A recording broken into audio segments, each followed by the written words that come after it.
Hello and welcome to this look at an unstructured 5-mark mass spectroscopy question.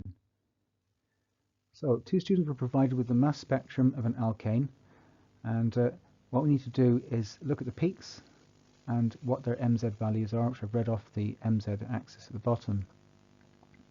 It says one student analysed peaks 1 and 2 and concluded the alkane was one of two structures.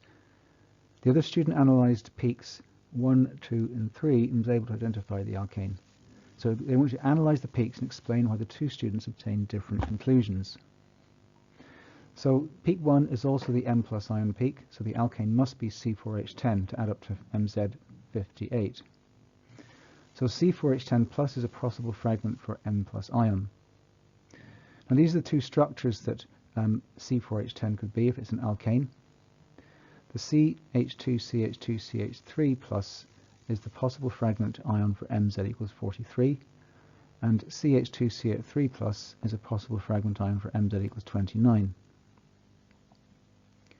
So, looking at butane first of all, the CH2CH3 fragment is represented by peak 3, so this allows the identification of the alkane as butane.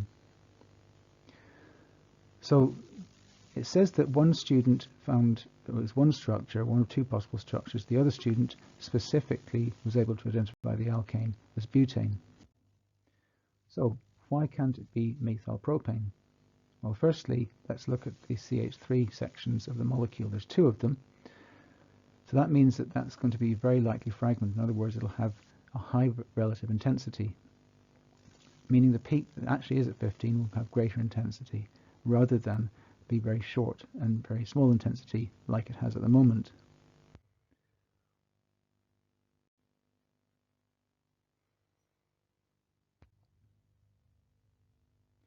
So this section is going to be the CH3 in brackets 2, then CH+.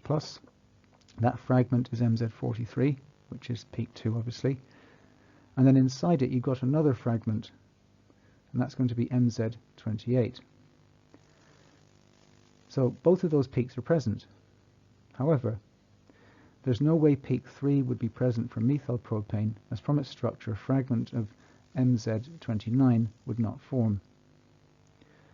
So to correctly identify the alkane as butane, peak 3 must be included in the analysis.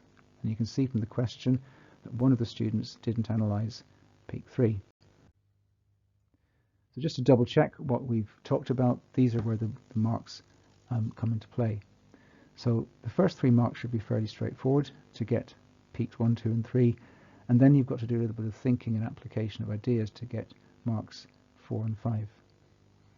Okay, thanks for listening. Until next time, see you soon.